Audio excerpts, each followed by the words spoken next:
Basil Rathbone and Nigel Bruce in the new adventures of Sherlock Holmes.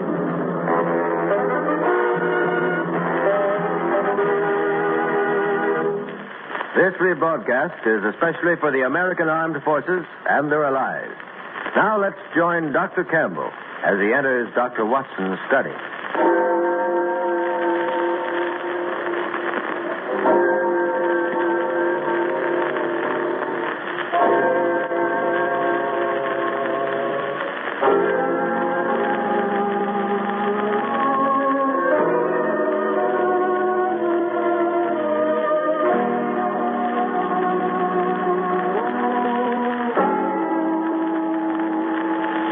Well, here we are once again in Dr. Watson's study. Come in, Mr. Campbell. Come in. Here, sit down and relax. You look a bit wilted, old fella. Oh, yes, it's such a beautiful spring evening. I thought I'd walk over. In fact, it's so beautiful I dawdled most of the way, drinking in the warm air and the smell of things growing until suddenly I realized I was blame well going to be late if I didn't hurry. So I ran the last 3 blocks. Yes, I know how it is. This lovely spring weather is certainly conducive to indolence. My household claim that when I go out to do the spring planting, I spend most of my time leaning on the spade, sniffing and listening to the birds. Not an unpleasant way to pass the time of day, incidentally. Yes, a day like today is almost as relaxing as a Turkish bath. Which reminds me of a curious and gory experience that Holmes and I had in just such an establishment some years ago. It sounds suspiciously like the gentleman who said bang. Oh, speaking of explosions. Now, Mr. Campbell, you must never complain about the way that a storyteller begins his yarn. Anything is better than an abrupt beginning. Now, put me all out. Where was I? In a Turkish bath, if I'm not mistaken. Oh, yes, it's Turkish bath. You're not mistaken. Yes, that's it. Well, now, to begin at the beginning, it was in the hectic, hair-raising, and I might even say the glorious days of the great battle of wits between Sherlock Holmes and the notorious Professor Moriarty. What you might call a real battle of the titans, eh, Doctor? Indeed it was, Mr. Campbell. Things had been unusually hectic for Holmes for several months. Moriarty had been particularly active, and Holmes had had many sleepless nights. Finally, things had calmed down a bit, and I tried to persuade him to take a badly needed holiday. The net result being that he finally did agree to have an afternoon off and accompany me to a Turkish bath. As a matter of fact, both Holmes and I had a weakness for the Turkish bath.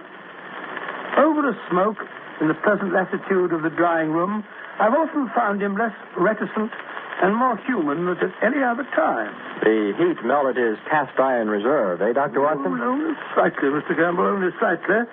Well, as I was saying, on the upper floor of a certain Northumberland Avenue establishment, there is an isolated corner where 2 couches lie side by side, and it was on these that we were lying.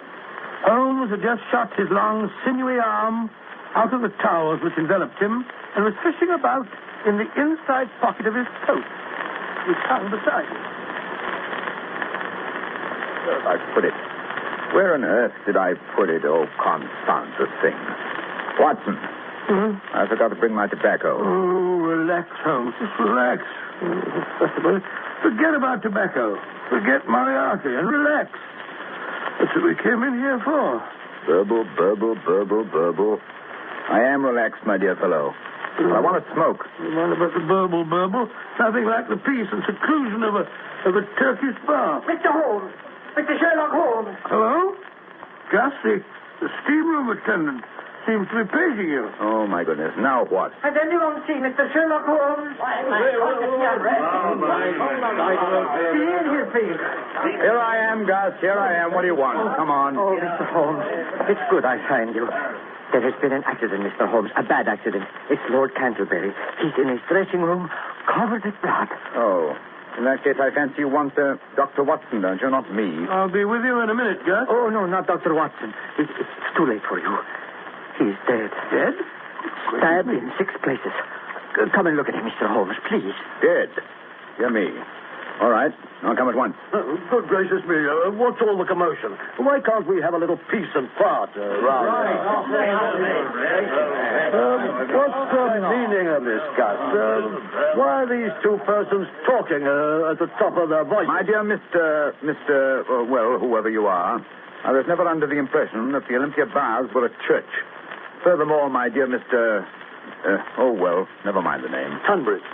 Frederick Hubert Tunbridge, a Liberal leader in the present Parliament, which everyone knows who keeps abreast of the time. My dear Mr. Tunbridge, I do not concern myself with trivialities. Furthermore, as I was saying, before being so rudely interrupted, you may be interested to know that your hated rival, Lord Cantlebury, the Conservative leader, with whom you are known to have publicly locked horns on several occasions... what if I have?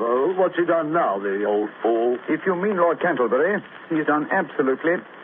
Yes, he hasn't done anything, and probably never will again. What are you blithering about? Well, it seems that Gus has just discovered your, shall we say, political vis-a-vis dead in his dressing room. You mean he's had a heart attack? No, I don't mean anything of the kind. He's been stabbed. In how many places did you say, Gus? In 6 places, Mr. Holmes. But that's impossible. I talked to him not half an hour ago. We had a little conference, Sub Rose, you understand? While he was waiting for Gus to come in and give him his fat out. Well, he was quite all right when I left him. Oh, really? Are you sure? What do you mean? Of course I'm sure. Canterbury was alive and dressing like a trooper when I left him. I passed Gus in the corridor. I came out of Canterbury's dressing room. He'll tell you the old boy was alive and kicking. Oh, will he? How about it, Gus? It is true. I hear swearing, but from which dressing room it comes, I could not be sure. The walls are so thin, you understand. Yes, indeed. It's quite true. The dressing room walls are thin. Gus, who is this person, and why is he asking all these stupid questions? But, Mr. Turnbridge, this gentleman is Mr. Sherlock Holmes, the famous detective. I've never heard of him. Got even with you there, Holmes. well, send for Scotland Yard. This is a matter of national importance. Quite, yes. I think you're quite right. You may as well send for Inspector Lestrade, Gus. Scotland Yard will have to be informed in any case. In the meantime, however, I think I'll take a look. Well, in the meantime, Mr. Whoever you are, I insist that everything be left strictly alone. Very well, then, Mr. Thingamabob, if you insist, but you'll be losing valuable time. I most emphatically do insist. Well, I'm getting out of here. Beat you out like on the pony. You can do without me. I think I'll just... Just a moment, gentlemen. Just a moment, if you please. I think it's only fair to point out to you all that suspicion is bound to fall on anyone who leaves before the authorities have had a chance to search and question him. Touch me. You mean I have to be searched? We seem to have stirred up quite a hornet's nest, Watson? Yes, and I brought you in here for a rest.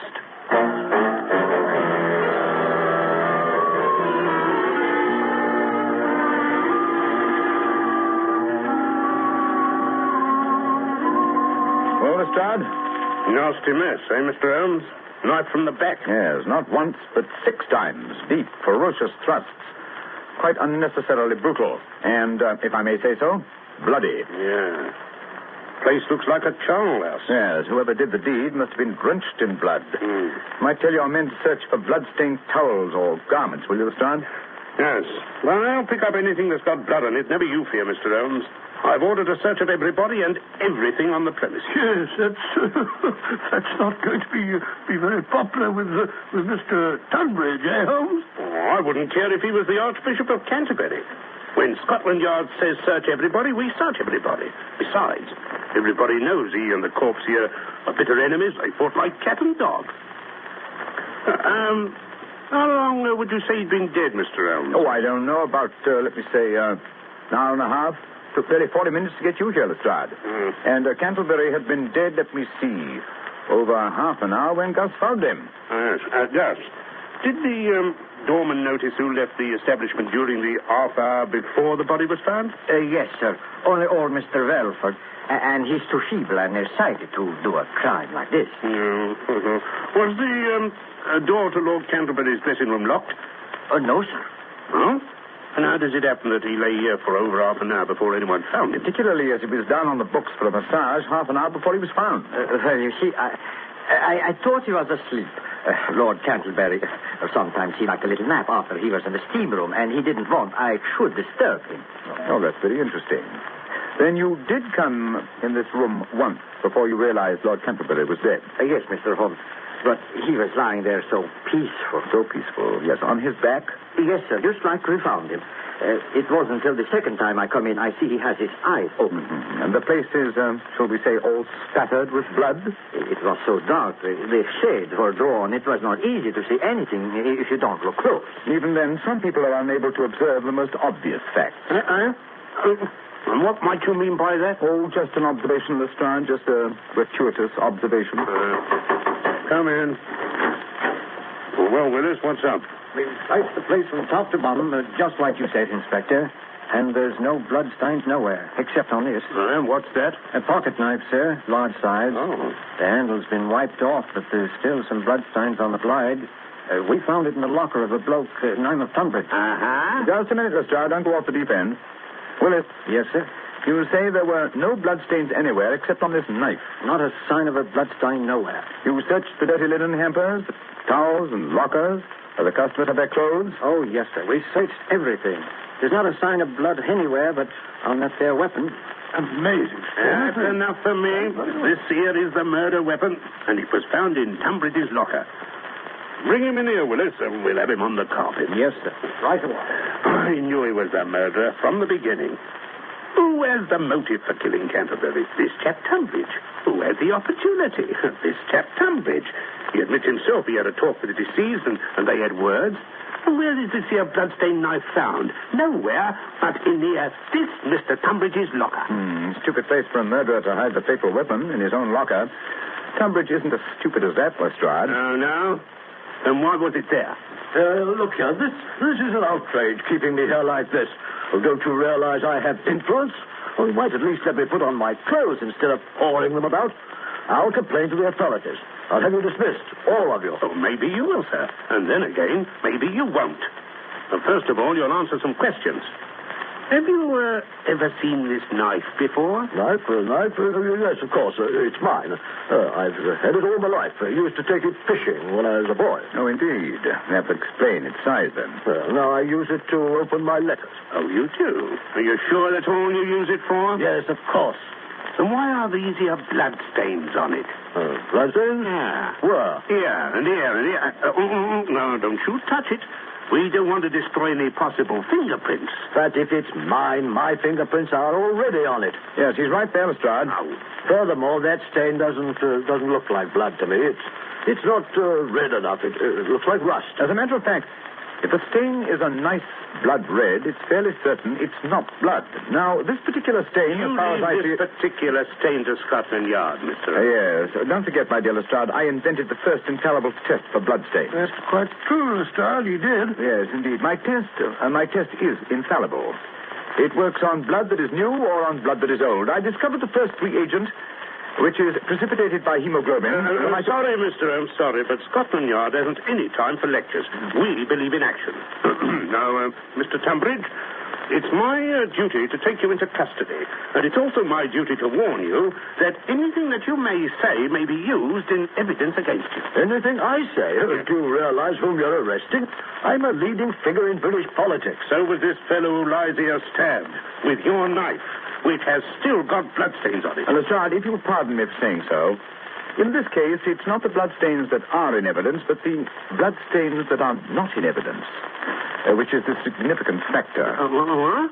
Oh, what do you mean by that? Simply that it would have been rather difficult for Mr. Tunbridge to have committed a murder as gory as this one without having bloodstains on the towel he's wearing or on the clothes which are still in his locker.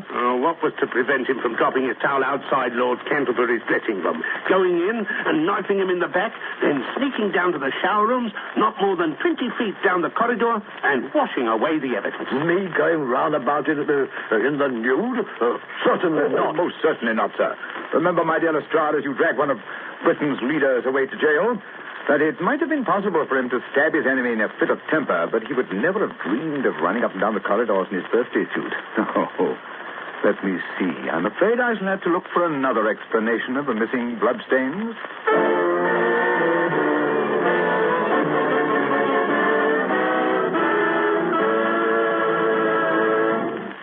Holmes, it's late. Everyone else has left the Turkish bar. Everyone but the faithful Gus. Oh, I don't mind. Tonight we have by my house sauerkraut. I don't like sauerkraut. Besides, I've got to stay and lock up. Then you'll have to wait till we find the bloodstains. They're here somewhere. That's why I sent home for my famous benzidine peroxide mixture. Somewhere on the premises there is a towel or linen or something that has bloodstains. Oh, but we've been through the towels and the linen a dozen times, Holmes. No sign of blood. Furthermore, according to the establishment's checklist, there are no towels or any linen missing. Even Gus, his linen, which he washes himself, is hung here on the line. You don't wash any linen but your own, do you, Gus? No, Mr. Holmes. Everything go out to the laundry. I wash my own because I'd like to be fresh and clean. Twice a day I wash, noon and evening. Yes. The evening's job hasn't been done yet, eh? No. This one I washed this noon. It's my towel from this morning. Oh, yes. This morning's towel washed this noon, yes. But was it? Cantlebury was murdered in the middle of the afternoon about 3:30. Now after 7 o'clock. Don't you see, Watson? This towel. Don't you see? No, Holmes, I don't. I don't see a blasted thing. The towel's as clean as a whistle. But not dry. If it had been washed at noon, it would be dry now. But it's still damp. Yes, it was washed after Cantlebury's death. Of course, to remove the bloodstains. Gus? Mr. Holmes? That's why you didn't report the death until half an hour after Canterbury had died. Oh, no. I'd have time to remove the bloodstains. But that's not true. Besides, you can't prove anything. The towel is clean now. There are no marks, no stains. The very fact that there were no stains on it, Gus, first made me suspect you. Lord Canterbury was found lying on his back. And yet, when you informed us that he had been stabbed, you were quite definite about the number of times that he'd been stabbed. But in the back. Yes? Yes. How did you know that, Gus? Well, I lift him up and I look. Of course, I see what you're getting at, Holmes. He couldn't have done that. No one could examine the corpse without getting blood all over himself. And yet, when Gus appeared to tell us of Canterbury's death, there wasn't a spot of blood on him. But if I can prove that this towel which you so carefully washed once had blood stains and that you were very careful to remove those stains... That you will never prove. I have scrubbed. I have used soap. I have even boiled that towel. There is not even a suspicion of a blood stain left. That is why you're wrong, my friend. Watson, run the water into this tub, will you? No matter how thoroughly you try to remove a blood stain, it will never... Out. Damn it, spots. Yes, we only need enough to moisten the cloth. Now I'll drop a few drops of my famous solution onto the cloth. There we are. Well, all I can see is a lot of pale blue streaks. Yes, it's undoubtedly blood. Blood? Yes, the curious blue streaks prove infallibly that there was blood on the towel. And now, Gus, how are you going to explain why you were so anxious to remove these bloodstains? No, I did not do it. It was Mr. Tunbridge. He did it. The knife was his knife. There was blood on it. Let me out of here. It's not my fault. I don't want to hurt. Holmes, he's running away. Watson, we can't let him escape. Well, there he goes down the corridor. He's gone into the steamboat. Don't worry. I'll get him. Phew. The steam's thick in here. I can hardly see my hand before my face. Must be in here. Look under the benches, Watson. Watson, leave the door open. Let some of this blasted steam out of here, will you? I didn't shut the door. Holmes, you hear that? The door. Someone's locked the door. Hey, somebody, let us out. Let us out, you hear? We're locked in. We've been locked in by mistake. No, you're wrong. It was no mistake, my friend. Moriarty. He's here in the steam room with us. Oh, that's just his voice through the ventilator. So you were behind this murder, too, Professor? Of course. Perhaps you would like to know why I had to kill Lord Canterbury. Yes, indeed. That would be very interesting. Good. I found it necessary to start a feud between the two great political parties because they're in danger of forming a coalition to pass certain housing reforms that would have proved very expensive to me. Well, what better way to break up an incipient collaboration than by killing one leader, having the other hanged for his murder? Very ingenious, Moriarty. A pity you should have chosen such a clumsy tool as Gus. Clumsy? Perhaps. But he fooled Scotland Yard, Mr. Holmes. It was just my ill luck that you should be on the premises when the accident occurred. Thank you for the compliment. Not at all. However, it's a mistake which I'm sure Gus will be able to rectify. Gus? How? Very simple. I have sent him to put more coals on the fire. Any moment now, there should be more steam. Yes, gentlemen, much more steam. A I'm afraid that when you finish with this steam bath, you will never need another. No. You will be boiled alive. He's right there. There comes the steam pouring out of the opening over our heads. If only we could reach that opening, we could stuff some of these towels into the pipeline and cut off the flow. Good Lord, Holmes, it's getting very hot in here. Wait. I have it. One of the long benches. I'll stand on the end. That's to balance it while I climb on the top. Talk, Watson. Make a noise. Anything to cover up the moving of the bench. Very well. Oh, it's getting hot. Moriarty, this has gone far enough. We can't stand much more of this. Steady, Holmes. Now hand me out the towel, quick. Moriarty, turn the steam off. You hear, Moriarty? Can't you hear? The heat, it's becoming unbearable. Yes, more towels, Holmes. Is it getting hot enough in there, Gentleman Boyle? I'm sure it is. Boiled nice and pink, boiled in steam, live steam. Goodbye, Mr. Sherlock Holmes. Now what happened? You can't stand up there all night, Holmes. Someone has to. Pressure's terrific. Huh? Any luck, it will soon become so great that it may burst the boiler. That's dangerous. Buildings will be known to collapse because of bursting boilers. Nevertheless, it's our one chance. Only the confounded boiler burst before my arm is snapped in two. But Holmes, your arm isn't as strong as the boiler plate. Pressure. Pressure, my dear Watson. Measured per square foot of air surface. Quite a bit of surface to a boiler. The opening of this pipe is fairly small. All the same, I'm afraid I can't hold out much longer, Watson. Hold on, Holmes. Hold on. It must burst soon. It must. The pressure. My hands. My hands. Look out. Look out. Look out.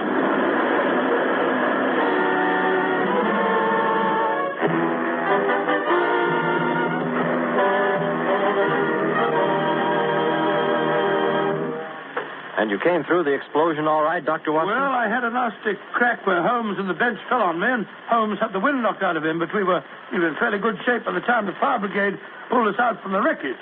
Moriarty wasn't by any chance trapped or killed or something? Unfortunately, no. But they found Gus, however, quite dead. I suppose the exploding boiler did for him. No, there was a bullet wound in the back of his head. I rather imagine that Moriarty wanted to make sure that he would never appear in court. Doctor, if I had to go through what you went through in that Turkish bath episode, I think I'd never want to work on another case with Holmes again. Oh, come now, Mr. Gamble. I certainly did feel like that for a couple of hours. But by the time we got back to Baker Street and sat down to one of Mrs. Hudson's good meals, well, I was ready for anything that Holmes had in mind. You know, there's nothing like a good dinner to make you feel a new man.